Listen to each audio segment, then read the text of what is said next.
মাহফিলে বক্তার ভাষা চয়ন, তাদের বলার ভঙ্গিমা, এগুলো দেখলে আমাদের অনেক সময় মাহফিলগুলো শুনলে নিজেদেরও লজ্জা লাগে। কারণ এখন মিডিয়ার যুগ, প্রযুক্তির যুগ। আপনি একটা কথা বলছেন, এটা মুহূর্তের মধ্যে পুরো বিশ্বের মধ্যে ভাইরাল হচ্ছে।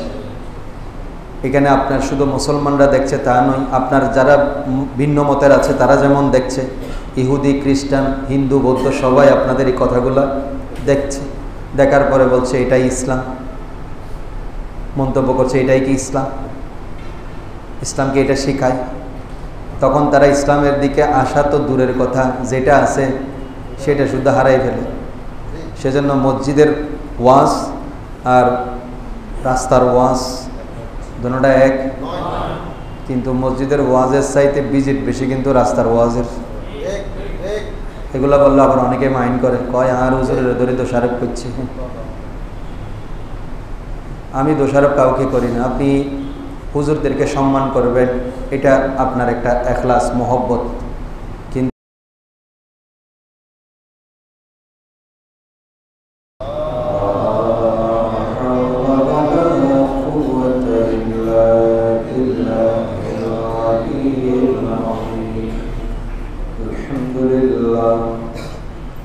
আলহামদুলিল্লাহ রাব্বিল আলামিন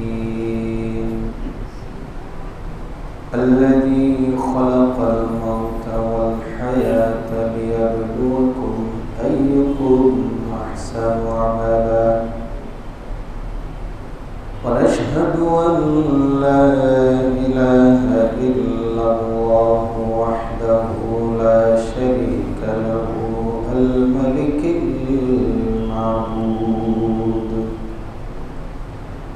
والصلاة والسلام على سيدنا ونبينا وشفيعنا ورؤوفنا ورحيمنا وكريمنا ومولانا محمدا المصطفى صلى الله عليه وسلم وعلى آله وأصحابه وشهداء محبته وعلماء شريعته وعلينا معهم أجمعين.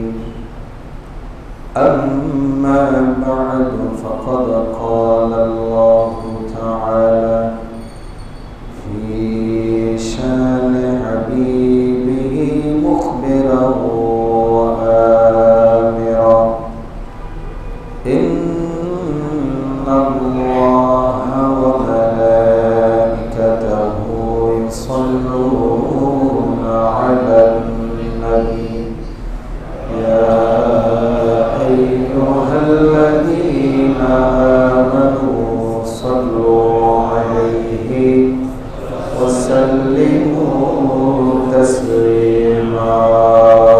صلى الله على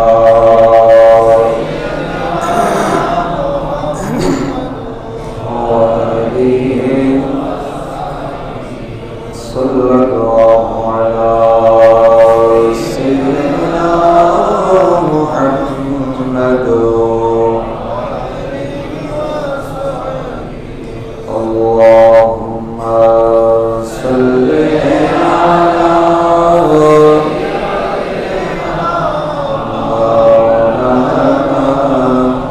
محمد وعلى آل سيدنا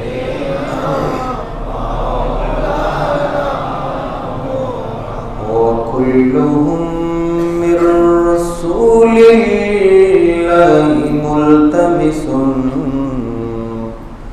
غرفا من البحر أو رشفا من الديم. اللهم صل على سيدنا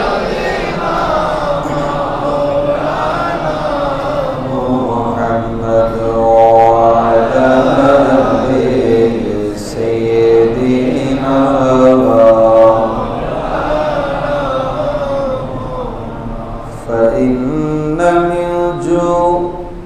دك الدنيا وضرتها ومن علومك علم اللوح والقلم اللهم صل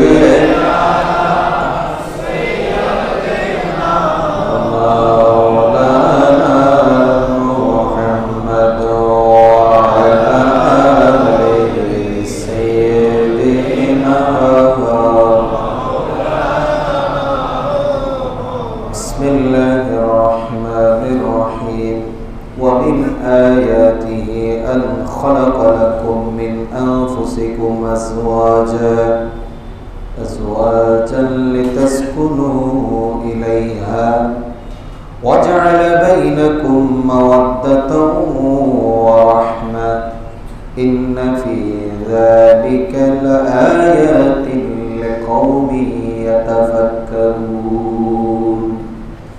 صدق الله مولانا العظيم وبلغنا رسوله النبي الحبيب الكريم مولاي رب صل وسلم وبارك عليه উপস্থিত পবিত্র জামাদিউল আউয়াল শরীফে আজকের এই পবিত্র তৃতীয় জুমাবারে সমবেত মুআজ্জাজ মুসল্লিয়ান নিজাম রাহিমানি ওয়া রাহিমাকুমুল্লাহ তাআলা আসসালামু আলাইকুম ওয়া রাহমাতুল্লাহি ওয়া বারাকাতুহু আল্লাহ পাক রব্বুল ইজ্জতের পূত পবিত্র দরবারে আমরা গুনাহগার অসংখ্য অগণিত শুকরিয়া আদায় করছি। রব্বুল আলামিন দয়া করে মায়া করে আল্লাহ আমাদেরকে পবিত্র জুমার দিনে আল্লাহর ইবাদত করার সুযোগ দিয়েছেন, হায়াতে তয়্যিবা দিয়েছেন, সুস্থতার নিয়ামত দিয়েছেন। শুকরিয়া আদায়ার্থে সবাই বলি আলহামদুলিল্লাহ। হুজুর নবী করিম রউফুর রহিম সরওয়ারে কায়নাত ফখরে মওজুদাত নবী মুহাম্মদ রাসূলুল্লাহ সাল্লাল্লাহু আলাইহি ওয়াসাল্লামের নুরানি রওজায়ে তাহারে লক্ষ কোটি দরুদ আর সালামের হাদিয়া রাসূল। মুআজ্জাজ মুসল্লিয়ান নিজাম কোরআন কারীমের 21 নম্বর পারা 30 নম্বর সূরা সূরাতুর রূম, এই সূরার মধ্যে 21 নম্বর আয়াতে আমাদের যে আলোচনা তার এই ধারাবাহিকতায় কোরআন কারীম থেকে যে আয়াত কারীমা তেলাওয়াত করেছি, আল্লাহ পাক রব্বুল আলামিন এই তেলাওয়াত এই আয়াত থেকে আমরা আজকে যা শুনবো আল্লাহ আমল করার তৌফিক দান করুন। কোরআন কারীমের সূরা রূম এই 21 নম্বর আয়াতে আল্লাহ পাক আমাদেরকে বলছেন ওয়া মিন আয়াতিহি, আল্লাহ পাকের অনেক নিদর্শন আছে। সেই আয়াত সেই নিদর্শন সমূহের মধ্যে আল্লাহ বলছেন একটা নিদর্শন হল আন খালাকা লাকুম মিন আনফুসিকুম আজওয়াজা। সেই নিদর্শনের অন্যতম একটি বৈশিষ্ট্য হল আল্লাহ পুরুষ জাতিকে ইন্ডিকেট করে বলছেন।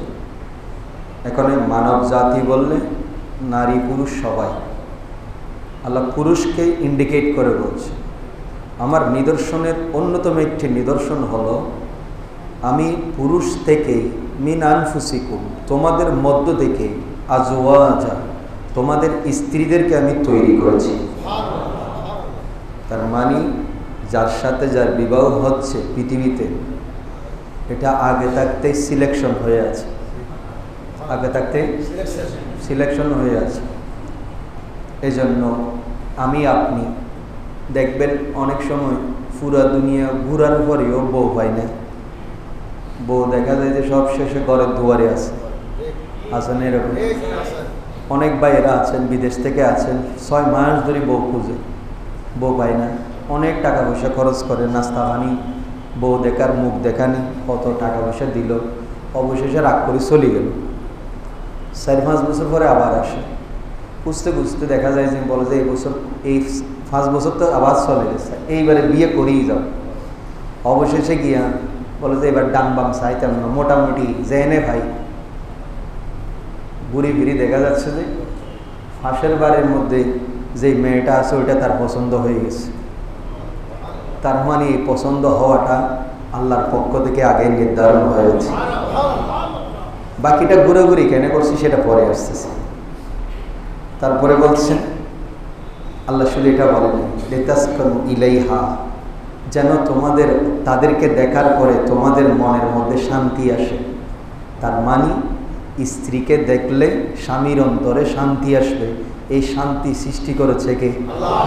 হ্যাঁ, এরপরে বলছে ওয়াজআলা বাইনাকুম মাওয়াদ্দাতাও ওয়া রাহমা, তোমাদের একের মধ্যে অপরের জন্য ভালোবাসার সৃষ্টি করে দিয়েছেন, রহমত সৃষ্টি করে দিয়েছেন, যেন সম্পর্ক ভেঙে না যায়। তার মানে মাওয়াদ্দাতের অনেক কথা আল্লাহ কোরআনে বলেছেন। আল্লাহ আহলে বাইতে রসুলের মাওয়াদ্দাতের কথা বলেছেন, অলি আল্লাহর মাওয়াদ্দাতের কথা বলেছেন। যেমন আপনারা কারবালার মাস আসতে শুনেন, আল্লাহ পাক নিজেই বলেছেন কুল্লা আসআলুকুম আলাইহি আজরান ইল্লাল মাওয়াদ্দাতা ফিল কুরবা। এটা হচ্ছে আহলে বাইতে রসুলের মাওয়াদ্দাত, ভালোবাসা। আবার অন্য আয়াতের মধ্যে আল্লাহ সূরা তাহার মধ্যে বলছেন ইন্নাল্লাযীনা আমানু ওয়া আমিলুস সালিহাতি সায়াজআলু লাহুমুর রহমানু উদ্দা, যারা নেক কাজ করে, যারা আল্লাহর ওলি, তাদের জন্য পুরা সৃষ্টি জগৎকে তাদের দিকে আল্লাহ ভালোবাসা তৈরি করে দিয়েছে। এবার স্বামী স্ত্রীর ব্যাপারে আল্লাহ বলছেন ওয়াজআলা বাইনাকুমুল মাওয়াদ্দাতা ওয়া রাহমা, তোমাদের একের জন্য অপরের অন্তরের মধ্যে ভালোবাসার সৃষ্টি করে দিয়েছেন কে? আল্লাহ। এবার বলেন বিবাহ ভাঙলে খুশি না থাকলে খুশি? জোরে বলেন, যেহেতু আমাদের বিষয় তালাক এবং বিবাহ। এবার আসে, এটা সবার জন্য নয়, আল্লাহ আবার এটাও বলছেন, এটা ইন্না ফি যালিকা, নিশ্চয়ই এই যে কথাগুলো বললাম, আল্লাহ এবার বলছেন ইন্না ফি যালিকা লাআয়াতিল লিকাউমি ইয়াতাফাক্কারুন, সবার জন্য নয়, যারা আমার এই মহব্বত, আমার এই ভালোবাসা, আমার এই নিদর্শন নিয়ে যারা চিন্তা ভাবনা করে, কেন আমি স্বামী স্ত্রীর মধ্যে এমন একটা ভাব তৈরি করে দিলাম, এগুলা নিয়ে যারা গবেষণা করে, এটা তাদের জন্য বড় একটা উত্তম চিন্তা এবং নিদর্শন। গবেষণা করতে হবে। এখন আমরা কি গবেষণা করি? যারা বলেন আমরা পড়ি না, গবেষণা করবো কোত্থেকে? কোরআনেই পড়ি না, গবেষণা হবে কোত্থেকে? এখন আমরা গবেষণা করি যে এগুলো বললে তো মসজিদে জুমার দিন তো জাহাঙ্গীর হুজুরের মতো মাহফিল হলে বলতে পারতাম, শরম লাগে মসজিদে দাঁড়িয়ে বলতে। কারণ এখানে অনেক এডুকেটেড পার্সন আছেন, তারা অনেক সময় মাহফিলের বক্তাদের কথা শুনলে ওনারা মাইন্ড করেন, বলে যে এগুলি কি ওয়াজ। আসলে আমরাও নিজেরাও মাঝে মাঝে লজ্জিত হই। মাহফিলে বক্তার ভাষা চয়ন, তাদের বলার ভঙ্গিমা, এগুলো দেখলে আমাদের অনেক সময় মাহফিলগুলো শুনলে নিজেদেরও লজ্জা লাগে। কারণ এখন মিডিয়ার যুগ, প্রযুক্তির যুগ। আপনি একটা কথা বলছেন, এটা মুহূর্তের মধ্যে পুরো বিশ্বের মধ্যে ভাইরাল হচ্ছে। এখানে আপনার শুধু মুসলমানরা দেখছে তা নয়, আপনার যারা ভিন্ন মতের আছে তারা যেমন দেখছে, ইহুদি, খ্রিস্টান, হিন্দু, বৌদ্ধ সবাই আপনাদের এই কথাগুলো দেখছে। দেখার পরে বলছে এটাই ইসলাম, মন্তব্য করছে এটাই কি ইসলাম, ইসলামকে এটা শেখায়। তখন তারা ইসলামের দিকে আসা তো দূরের কথা, যেটা আছে সেটা শুদ্ধ হারাই ফেলে। সেজন্য মসজিদের ওয়াজ আর রাস্তার ওয়াজ দুটোটা এক, কিন্তু মসজিদের ওয়াজের চাইতে ভিজিট বেশি কিন্তু রাস্তার ওয়াজের। এগুলা বললে আবার অনেকে মাইন্ড করে, কয় আর হুজুরের ধরে দোষারোপ করছে। আমি দোষারোপ কাউকে করি না। আপনি হুজুরদেরকে সম্মান করবেন, এটা আপনার একটা এখলাস, মহব্বত। কিন্তু এমন ব্যক্তিদেরকে মহব্বত করবেন, সম্মান করবেন যাদের কাছ থেকে আপনি কিছু পাবেন, যাদের কথাগুলো শুনলে আপনার অন্তরে নবীর মহব্বত, ভালোবাসা, মা বাবার ভালোবাসা, সমাজের মুরব্বীদের প্রতি আদব, ছোটদের প্রতি স্নেহ, গরিব দুঃখী মানুষের প্রতি ভালোবাসা জন্মায়। রসুলের সঠিক আদর্শ, মহব্বত, আদব, তাজিমের কথা, তারিফ যারা করে তাদেরকে আপনারা সম্মান করেন। আবার যারা এখানে আছে, যারা আপনাকে প্রতি জুমায়, প্রতিদিনে, সোমবারে হোক, বৃহস্পতিবারে হোক, যারা আপনাদের সাথে আছে তাদেরকেও সম্মান করা লাগবে কিনা? জোরে বলেন। আসেন, আমি সেদিকে যাচ্ছি না। আমার বিষয় হচ্ছে স্ত্রীদেরকে আল্লাহ বলছেন তোমাদের জন্য প্রশান্তি বানিয়েছি স্ত্রীদেরকে। এখন আপনি বলবেন হুজুর আমাদের স্ত্রীদেরকে আল্লাহ আমাদের থেকে তৈরি করেছেন, এটার দলিল কি? এটার দলিল বাবা আদম এবং মা হাওয়া। বাবা আদম এবং মা হওয়া। মাসালাগুলো খুব গভীরভাবে শুনবেন, যারা বিয়ে শাদী করেন নাই অথবা যাদের ছেলে মেয়েরা বড় হয়েছে, পাত্রপাত্রীর খোঁজাখুঁজির চিন্তায় আছেন, ম্যারেজ মিডিয়ায় যোগাযোগ করতেছেন, ঘটকের কাছে যাচ্ছেন। কারণ ঘটকরা অনেক সময় আইফোনের বাক্সের মধ্যে নোকিয়া 33টা ঢুকে দিয়ে বলে যে আইফোন, বাকিটা আপনি বুঝে নেন। বুঝতে পারতেছেন? তো এখন ফর্সে আন্ডার মেট্রিক 9 ক্লাসের জন্য মেট্রিক পাস করতে পারেনি, তারে বানাই ফেলছে বিএসিএস ক্যাডার। আসা না এরকম? যারা করে, আবার সবাই না, এগুলোর কথা বলছি। কিন্তু এই স্ত্রীটা ঘরে আনার আগে আপনার দেখা দরকার আছে না? জোরে বলেন না। দেখার দরকার কি? কয় হুজুর আমার সাথে 1000 বছর ওনার সাথে পরিচয় ছিল, দেখবো কি? আবার আমাদের দেশের মধ্যে শুরুতেই একটা বিষয় বলে রাখি, এঙ্গেজমেন্ট একটা আছে না? জোরে বলেন না। কি পরাই যে আংটি, আংটি পরানোর পরে কি বিয়ে হয়ে গেছে? জোরে বলে।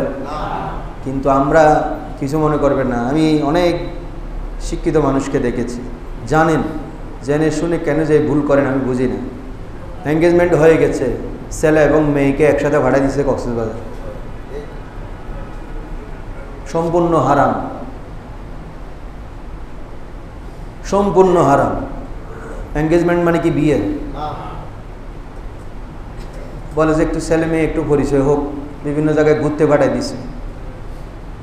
এঙ্গেজমেন্টের হওয়ার পরে বিয়েটা 2 দিন পরে কোনো কারণে ভেঙে যাওয়ার সম্ভাবনা আছে না? নাই। এখন বিয়ে হয়েছে এটা নাকি একটা কথাবার্তা 2 পরিবারের। কিন্তু এখন দেখা যাচ্ছে এরা মনে করে আবার এঙ্গেজমেন্ট হবে না কেন, বিয়ে মনে করবে না কেন? কারণ যে ছেলে পক্ষ মেয়ে দেখে এসে মেয়েরা আংটি বা গলার হার একটা ফরাইছে 4 আনা বা 6 আনার, এতারা মনে করছে বিয়ে হয়ে গেছে, 50-100 জন আসি খাই চলে গেছে। এইখানে মোটামুটি মেয়ের বাপের 2 লাখ টাকা শেষ, ওই দিনই শেষ। তো উনি তো মনে করছে 2 লাখ টাকা যেহেতু খরচ করছে, আংটি যেহেতু দিছে, বিয়ে কি হয়ে গেছে? হয়ে গেছে। এবার ছেলে মেয়ে ঘোরাঘুরি করলে কোনো সমস্যা? কিন্তু সম্পূর্ণ হারাম। তাহলে কি করতে হবে? আপনার যদি মেয়ে ছেলের মধ্যে এতই ঘনিষ্ঠ সম্পর্ক করে দিতে হয়, আগদ দিয়ে ফেলবেন। কি দিয়ে ফেলবেন? আগদ দিয়ে ফেলবেন। আগদ মানে গিট দেওয়া। কি দেওয়া? গিট দেওয়া। একটা ওড়নার সাথে আরেকটা ওড়নার গিট দিলে মোটামুটি ওড়না দুটোটা কি হয়ে গেছে? কানেকশন হয়ে গেছে। এটা হচ্ছে গিট দেওয়া। এখন আপনি গিট দেওয়ার আগেই ঘোরাঘুরি শুরু করে দিচ্ছেন, ওড়না ছাড়াই, ওড়না ছাড়াই। তো বিয়ের আগে হারাম কাজ করে ফেলেছে। বিয়ের আগে কি করে ফেলেছে? হারাম কাজ। এটা আপনি, আমি বলছি না, মসজিদে আমি সব কথা বলতে পারবো না, রাস্তায় হলে বলতাম। মহব্বতে বিয়ে, ওনারা দুজন মনে করতেছে বিয়ে হয়ে গেছে, কারণ ফ্যামিলি যেহেতু লাইসেন্স দিছে, কিন্তু শরীয়তে লাইসেন্স দেয় নাই। তো এখন শরীয়তকে মানবেন না আপনার পরিবারকে মানবেন? এখন শরীয়ত বাদ দিয়া পরিবার যখন নিজস্ব শরীয়ত বানিয়ে ফেলেছে, এবার বলেন, আল্লাহ মাফ করুন, মুখে বেয়াদবি নেবেন না। এরপরে মেয়েটা ছেলেটার বিবাহ হলো, ভালো করে খেয়াল করুন, ছেলে মেয়ের বিবাহ হলো, আগদ হলো, অনুষ্ঠান হলো। মনে করেন এঙ্গেজমেন্ট হয়েছে নভেম্বরে, আগদ হয়েছে ডিসেম্বরে, অনুষ্ঠান হয়েছে ফেব্রুয়ারিতে। আসলে এরকম এখন মার্চে গিয়া বা এপ্রিলে গিয়া বাচ্চা ডেলিভারি হয়েছে। এখন কি ধরবেন বলেন? এবার আমার কথা বিয়াদবি নেবেন না, হ্যাঁ? ঠিক আছে। এখন কি হয়েছে? এটা বৈধ সন্তান না অবৈধ সন্তান? তো অথচ আপনার স্ত্রী। এই জন্য বলছি, আমার এখানে শিক্ষিত সমাজ আছেন, আপনারা সব বুঝেন এবং সজ্ঞানে আপনারা এই কাজগুলো করছেন। অতএব আমাদেরকে চেঞ্জ হওয়া দরকার। আমার মেয়ে, আমার ছেলে, আমার ভাই এবং আমি নিজেও হতে পারি, যুব সমাজ চেঞ্জ হওয়া দরকার। আমাকে, আমার স্ত্রীকে আমার জন্য তৈরি করেছেন কে? কখন? এখানে আসার আগে না অনেক আগে? ভালো করে খেয়াল করেন, আদম আলাইহিস সালাম যখন জান্নাতে ছিলেন, সেখানে আর কোনো মানুষ ছিল? জোরে বলেন, ছিল না। There is no person except Adam আলাইহিস সালাম। এখানে কোনো ছেলেও ছিল না, মেয়েও ছিল না। তখন উনি একাকিত্ব অনুভব করছেন।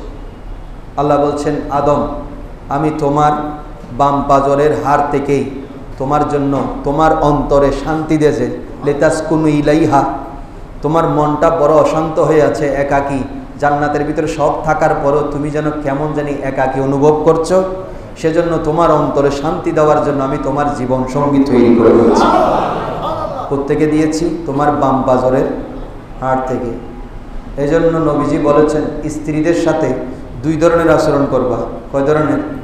কোনো সময় হার্ড, কোনো সময় খুবই সফট। কেন? কারণ তুমি যদি বেশি হার্ড হয়ে যাও, ওইটা যদি বেশি নড়াচড়া করো, তাহলে এটা কী হয়ে যাবে? ভেঙে যাবে। আবার যদি বেশি নরম হয়ে যাও, এটা আবার বাঁকা হয়ে যাবে। বাঁকাও যেন না হয়, ভেঙেও যেন না যায়। যেমনি আছে মোটামুটি আমি যেমনি দিছি, এতটুকুতে তেল মালিশ করি, সরিষার তেল হোক, মধু হোক, যেমনি হোক, বুঝতে পারছেন? কোনো রকমে রাখো, এটা আমার বিধান, এটা আমার বিধান। যে ব্যক্তি বিবাহ করেছে, আল্লাহ রসুল বলছেন যে বিবাহ করেছে সে দিনের অর্ধেক পূর্ণ করে ফেলেছে। এই জন্য জামিলা একটা লাগিয়ে যায় মসজিদের ইমাম রাখার সময়। আমি যখন প্রথম মসজিদ ইমামতি করতে গেছি, ওই ইমামতির মধ্যে ইন্টারভিউ নিচ্ছে কিছু মুরব্বী ছিল। তো ওনাদের মাথার মধ্যে কোনো হুজুরে মাথায় সেট করে দিয়েছে যে বিয়ে করা ছাড়া ইমামতি করলে হইতো না।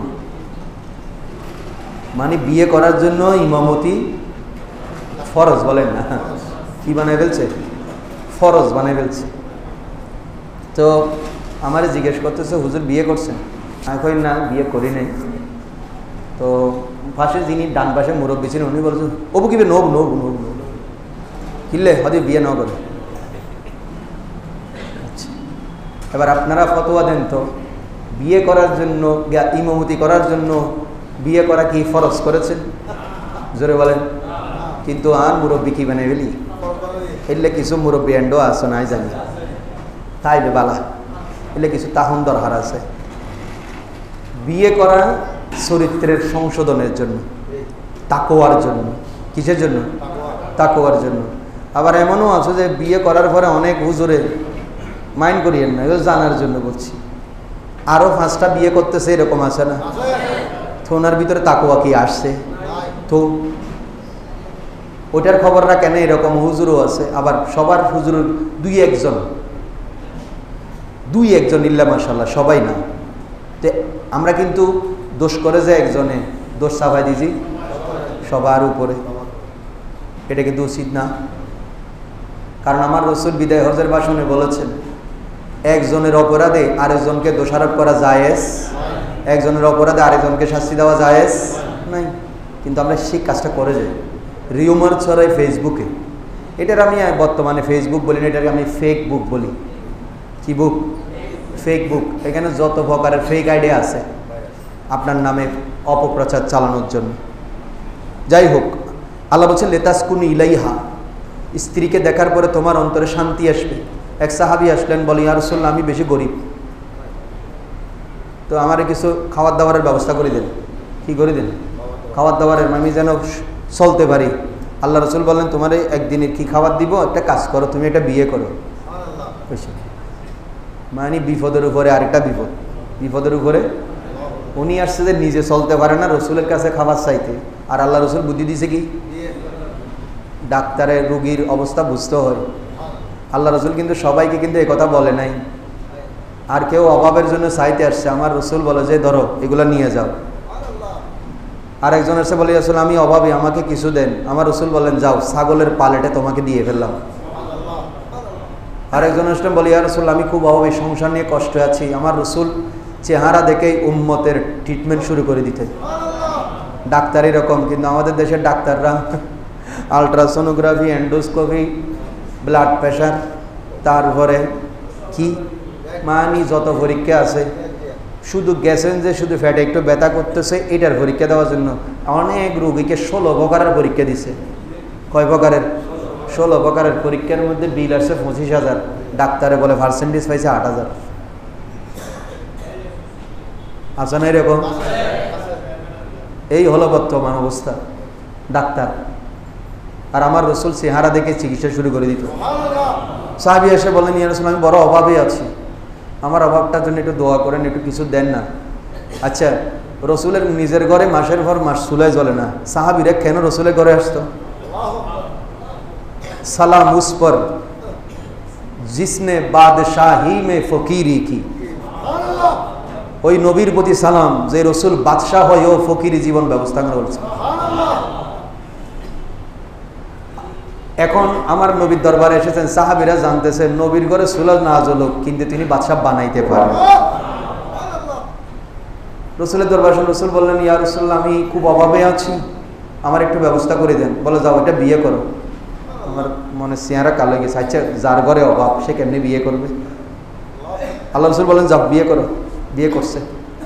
বিয়ে করার পরে সপ্তাহখানিক পরে আবার আসছে, বলে যে ইয়া রাসূলুল্লাহ, আগে তো একজন ছিলাম, এখন দুইজন, অভাব বাড়ি গেছে। আর অভাব কি হয়ে গেছে?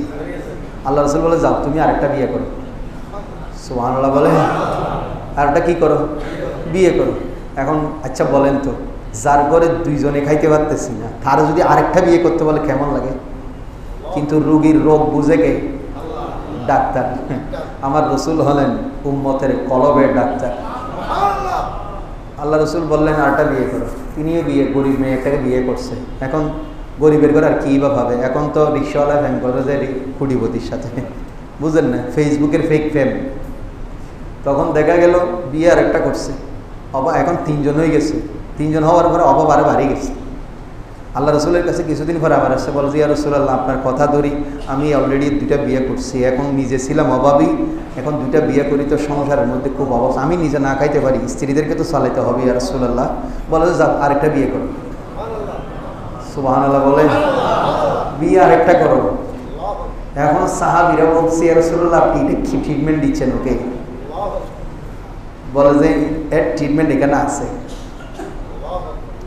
আমার রসুল 3বার বলার, 3টা বিয়ে করার পরে ঘরে 3য় বউ যখন ঘরে আসছে, উনি দেখতেছে যে ওনার আগে 2টা বউ আছে, অলরেডি ঘরের মধ্যে ডেক্সি হান্ডিতে কিছু নাই, এবং উনি যে কিছু করবেন এরকম সম্পত্তিও না, কিন্তু বিবাহের মধ্যে বরকত, এটা কে বলেছে?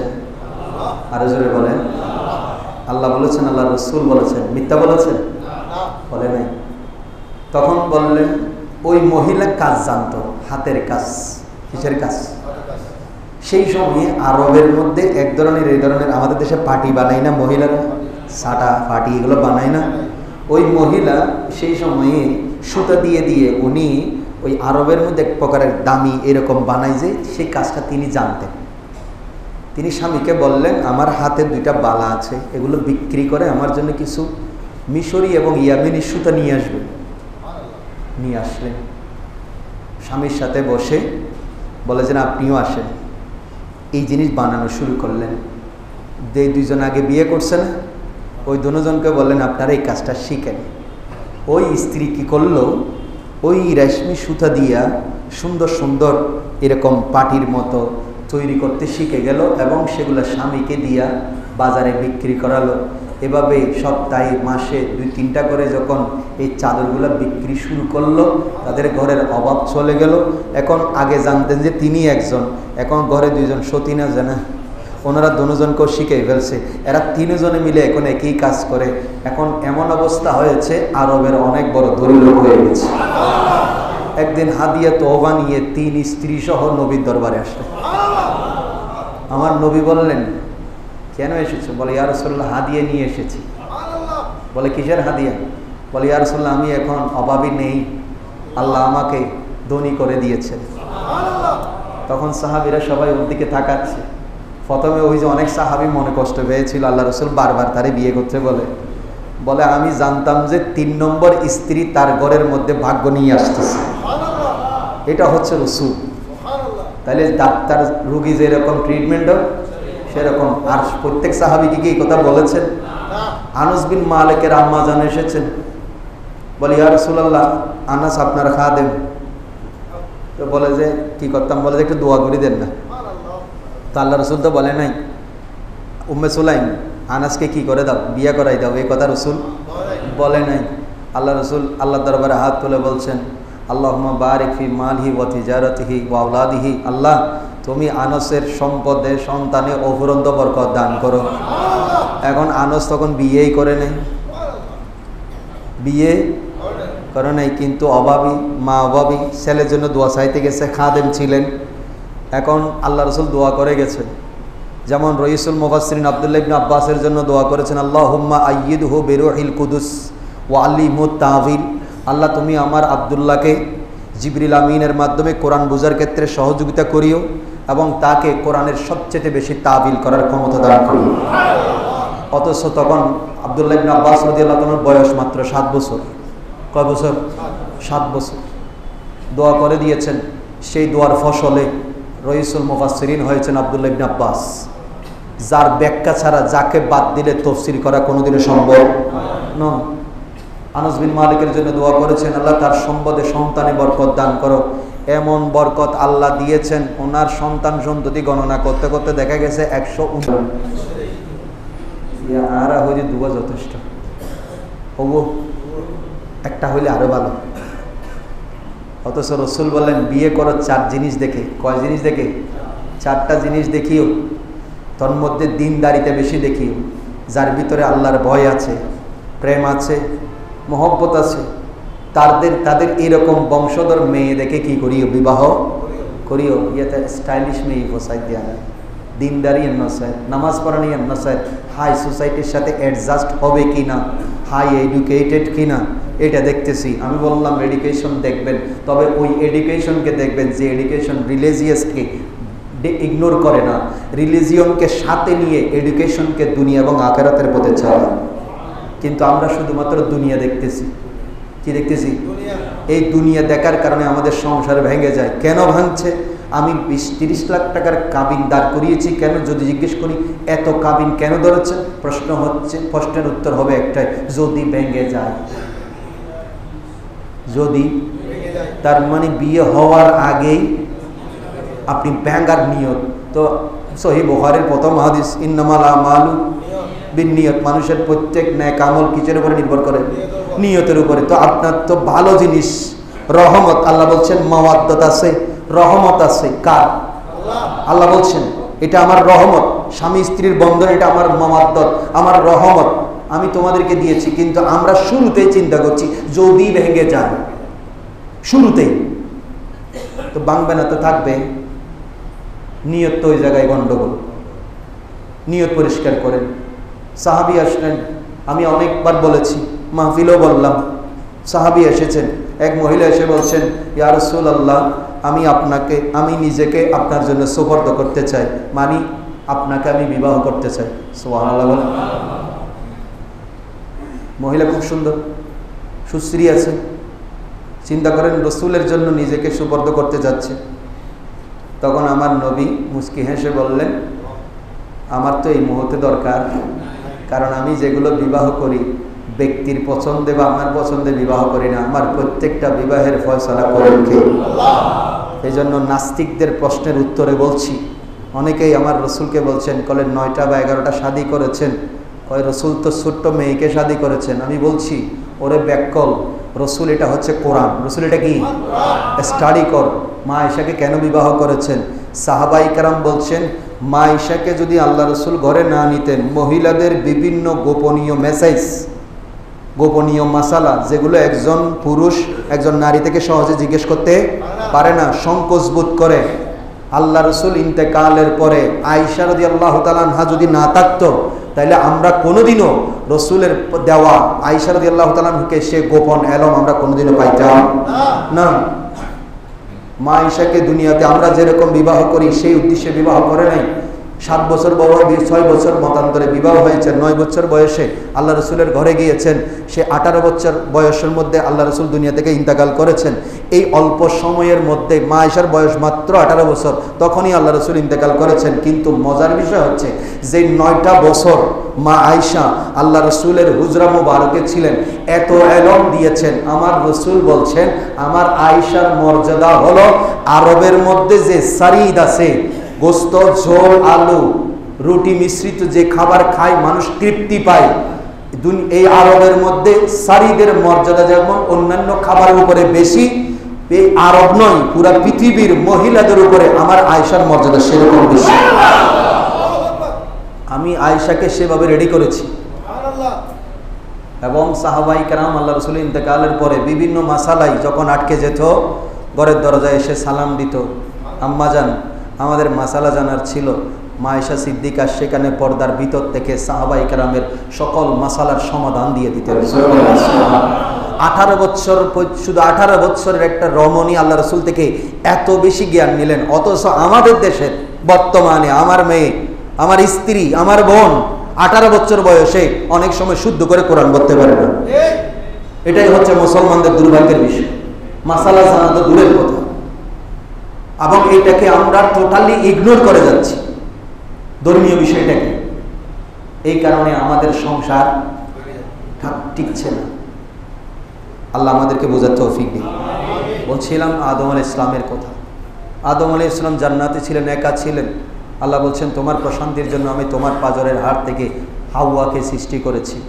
আচ্ছা, সৃষ্টি করার পরে ভালো করে শুনেন, বিয়ের মশলা কেন ভাঙছে, আজকে অশ্লীলতা কেন ছড়িয়েছে, কেন বিবাহ ভেঙে যাচ্ছে, তালাক কেন এত বেশি হয়ে গেছে, ভালো করে দেখেন। তখন আদম আলাইহিস সালাম ঘুম থেকে উঠে দেখলেন একজন সুন্দরী রূপবতী মহিলা জান্নাতের মধ্যে আকৃষ্ট হয়েছেন, মাওয়াদ্দত তৈরি করেছেন, আল্লাহ রহমত দিয়েছেন দুজনের মধ্যে। তবে এখনো পর্যন্ত কাছে যাওয়ার সুযোগ দেয় নাই। ভালো করে শুনেন, দেয় নাই।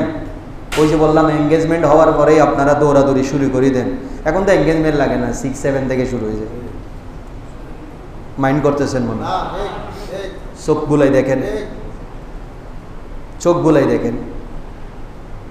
আমাদের দেশের মধ্যে সবচেয়ে দুর্ভাগ্য হচ্ছে 16 বছরের বা 17 বছরের কোনো মেয়েকে যদি বাবা বিবাহ দেয়, তখন আমাদের দেশের বিভিন্ন জন বিভিন্ন কথা বলে, প্রশাসন দৌড়ে আসে। বাল্য বিবাহ, কি বিবাহ, জোরে বলেন, কি বিবাহ? বাল্য বিবাহ। এই কারণে বিভিন্ন আইনের মার ভেছে আনতে চান। আমি বলি ওই প্রশাসন, ওই ব্যক্তিগুলো, ওই সমাজ সচেতন যখন একটা ক্লাস 8, 9, 10 মেয়ে যখন পার্কে গিয়া, হোটেলে গিয়া ঘোরাঘুরি করে, কোন প্রশাসন কোথায় গিয়ে কোনোদিন বাধা দিয়েছেন? কেন করেন নাই? আপনি আগে ওটা বন্ধ করে দেন। মা বাবা ইনসিকিউর ফিল করে যখন মেয়ে স্কুলে যায় বা কলেজে যায়। আসলে তখন কেউ বাধা দিচ্ছে না। রেস্টুরেন্টে বসে হাসাহাসি করছে, তারাতে কেউ ভাই বোন নয়। কই প্রশাসন বাধা দিছে? জেলা প্রশাসক গেছে, কোর্টের আইনজীবী গেছে, মানবাধিকার সংস্থা গেছে, জোরে বলেন গেছে?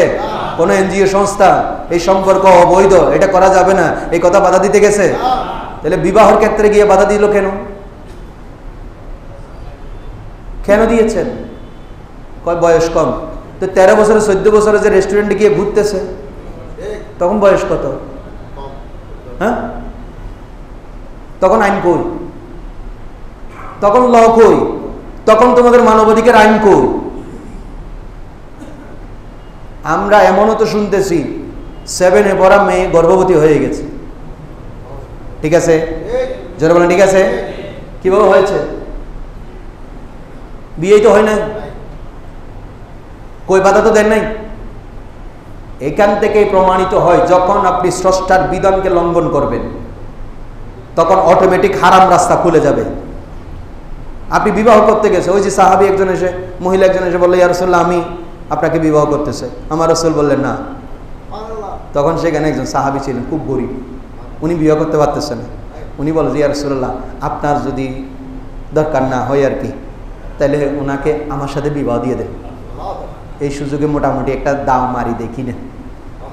তখন এই কথা যখন আল্লাহ রাসূল মুস্কি হেসে বললেন, তুমি যে এই মেয়েকে বিবাহ করবা, তোমার দেন মোহর দেওয়ার মতো তৌফিক আছে?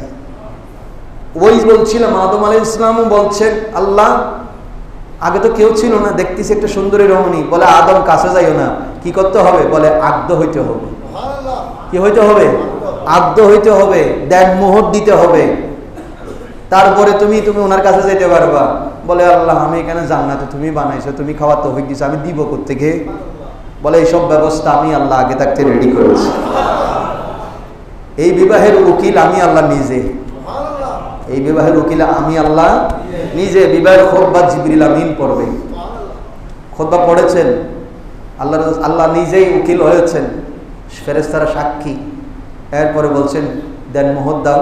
বলে আল্লাহ এখানে জান্নাতও তোমার, আমিও তোমার, দেন মোহর কোত্থেকে পাবো?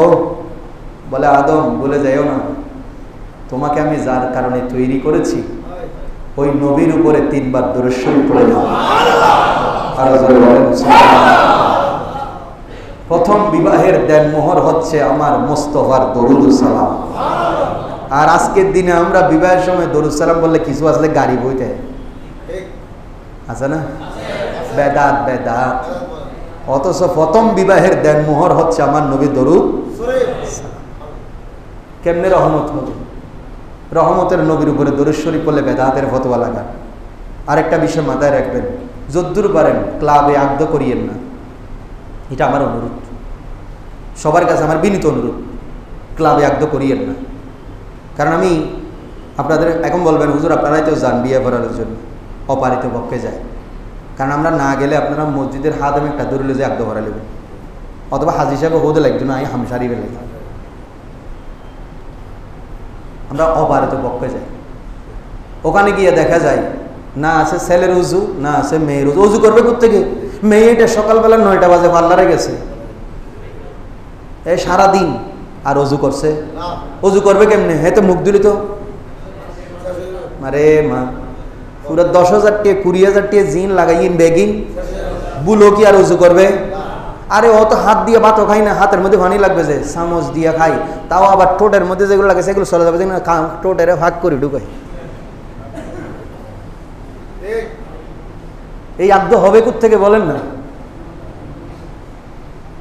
আপনারা বললে বলবেন হুজুর আপনারাই, এগুলো হচ্ছে আমি সেজন্য বলি ছেলেরে বললাম অজু করতে হয়, হুজুর অজু করতে এখন আবার হিম বেগিন কলম ভরব, নাগরা টাগরা ভরিয়ে এসে সুসপে নিবে, বুটে বুট সমচ্ছে, আবার হিন্দি শেরওয়ানি টেরওয়ানি আছে, ওই যে জ্বালা। আচ্ছা যা বিবাহ কি রহমত না বরকত না? জোরে বলেন তো। আপনি রহমত বরকত পাবেন কোত্থেকে? আপনি পুরাটা একটা সুন্নতকে ডিগনাই করে যাচ্ছে। কিন্তু যদি মসজিদে হইতো, মহিলাটা তখন বিউটি পার্লার যাওয়ার দরকার ছিল না। আর একটা মজার বিষয় কি জানেন? বিবাহ ভাঙছে কেন? বিবাহ আপনি পাত্রী দেখতে গেছে, ফোলার বোনের জামাই স্বাস্থ্য ভাই, তারপরে তার আবার বস আছে, আর বস জন ভরি, আর কেউ জোকার নজর, সবাইকে নিয়ে গেছে কি দেখার জন্য? আচ্ছা বলেন তো, বস ওই মেয়েকে দেখার শরীয়তে অধিকার রাখে? বোনের জামাই দেখার অধিকার রাখে? কবুতে হুজুর অনেক হতা হইতে লাগে না, বোনের জামাই ন দেখাইলে বই বিয়ে করি তো এই জন্য নাই, ডাইরেক্ট বোনের ট্যাট দিব দে, তোরও বিয়ে তোর থাকবে, হয় যাইতেন বসাইতে গিল না আর লগিল না। আচ্ছা বোনের জামাই বউ শালার বউ দেখার অধিকার রাখে? সম্বন্ধীর বউ দেখার অধিকার রাখে? শুরু থেকেই পর্দা বেপর্দা শুরু, এই অবস্থা শুরু হয়ে গেছে। একদিন এখানে আগ্ধ ভরাচ্ছিলাম, এই সমনি মসজিদে আগ্ধ ভরাচ্ছিলাম, কুমিল্লার একটা বিবাহ। তো উনি বলতেছে, আমি বললাম উকিল কই সাক্ষী কই, দুজন আসলেন। আসার পরে আমি বললাম আপনি শুনেছেন আপনি বাবারই মেয়ের কি হন? বলে হুজুর আমি চাচা। আচ্ছা উনি কি হয়? ভাই। উনি কি হয়? খালাতো ভাই। ওই যে খনরম গন্ডগোল হইলো, কিছুটা হইলো, দুজন ঠিক আছে ইবেদ চলিব, কিন্তু ইবেদ জন্মান উচিত ন। আচ্ছা যাক গেল। এখন ছেলের পক্ষের একজন আমাকে বলে উঠলো, কয় হুজুর এটা তো হয় নাই, এই সাক্ষী তো হয় নাই। কেন?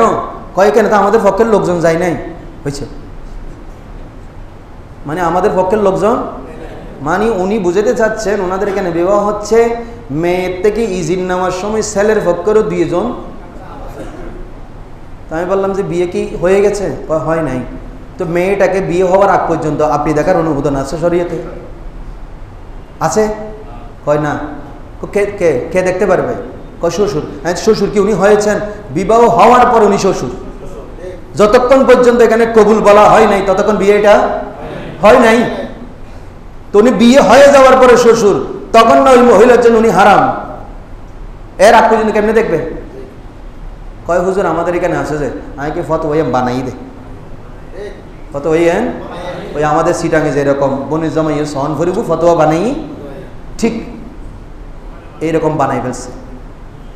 আপনি আপনার স্ত্রীকে দেখবেন, অবশ্যই দেখবেন বিবাহ করার নিয়তে।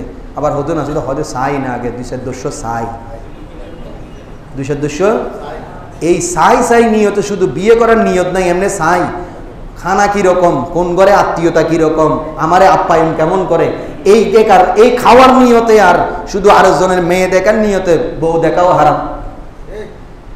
আপনাকে যেতে হবে, আল্লাহ যদি আমার নসিবে থাকে আমি বিয়ে করার নিয়তে যাচ্ছি, ওই নিয়ত করে গিয়ে যদি আপনি দেখেন, হ্যাঁ আপনার পছন্দ হতেও পারে নাও হতে পারে দেখার পরে। কারণ লেতাসকুনু ইলাইহা শব্দটা বড় ডেঞ্জারাস শব্দ আল্লাহর কথা। লেতাসকুনু ইলাইহা, তুমি এমন মেয়েকে বিবাহ করো যেই মেয়ের চেহারা দেখলে, যেই মেয়ের অবয়ব দেখলে, যার চাল চলন দেখলে তোমার অন্তরের মধ্যে শান্তি চলে আসবে। অতএব সেটা আমাকে দেখে বিবাহ করতে হবে।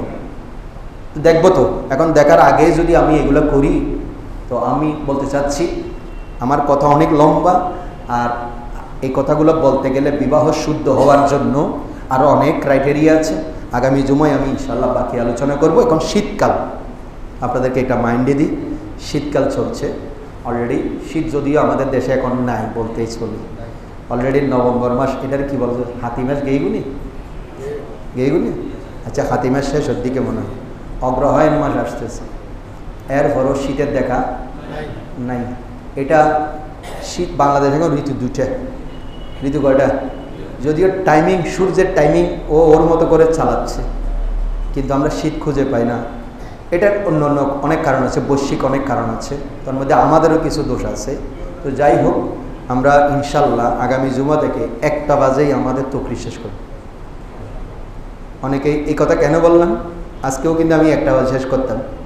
অনেকে গত বছর মনে হয় এক জুমায় যখন 1টা বাজে তকরি শেষ করে নামাজ পড়াইছি, ও মারে সমালোচনা মানে সাত দনিয়ান গোটা সংসদ ভবনে গিয়ে হুজুরি বেতন আগে হন নসিল নেই এন মানি ইবে, তারপরেও ইবে আইবে 1টা দশে ইবে যে 2 দিন এখন শীতকাল চলে বা 10 মিনিট আগে মসজিদে যাই, এই নিয়ত ওনার ভিতরে নাই। তবে আমি আপনাকে বলি, যারা এই ধরনের কথা বলেন, শেষের দিকে আসে নামাজ পান হয় বলে হুজুরের সমালোচনা করেন, আমি বলি ফেরেশতারা আপনারা যখন আসেন 3 শ্রেণীর মানুষ মসজিদে আসে। কয় শ্রেণীর? 3 শ্রেণীর মানুষ। প্রথম শ্রেণীর মানুষ, তারা যখন প্রথমে আসে ফেরেশতারা তাদেরকে মারহাবা জানায়। দ্বিতীয় শ্রেণীর মানুষ হয়তো ব্যস্ত ছিল, আসতে একটু গোসল করতে দেরি হয়েছে, তারাও আসে, তখন ফেরেশতারা তাদের নামটা এন্ট্রি করে। তৃতীয় শ্রেণীর মানুষ, যেগুলো খুতবা চলে বা একামত দেয় তখন আসে, আবার নামাজ না পাইলে হু হা রুরা করে, এদের জন্য কিছু আমি বলছি, হাদিস বলছে কিছু এমনি আসে আর যায়, আসে আর যায়। এই জন্য বলছি মসজিদে আসবেন আগে না পরে? জোরে বলে আগে। 1টা বাজেই না আমরা খুতবা দিব ইনশাল্লাহ। আমরা 1:15-এর মধ্যে নামাজ শুরু করব, খুতবার পরপরই। এই জন্য ওই সংসদ ভবন রাস্তাঘাটে এটা বানাইয়েন না। বাকি আলোচনা ইনশাল্লাহ আমরা আগামী জুমায় করব। আল্লাহ আমাদেরকে বোঝার তৌফিক দিন, আমল করার তৌফিক দিন। এখানে এটা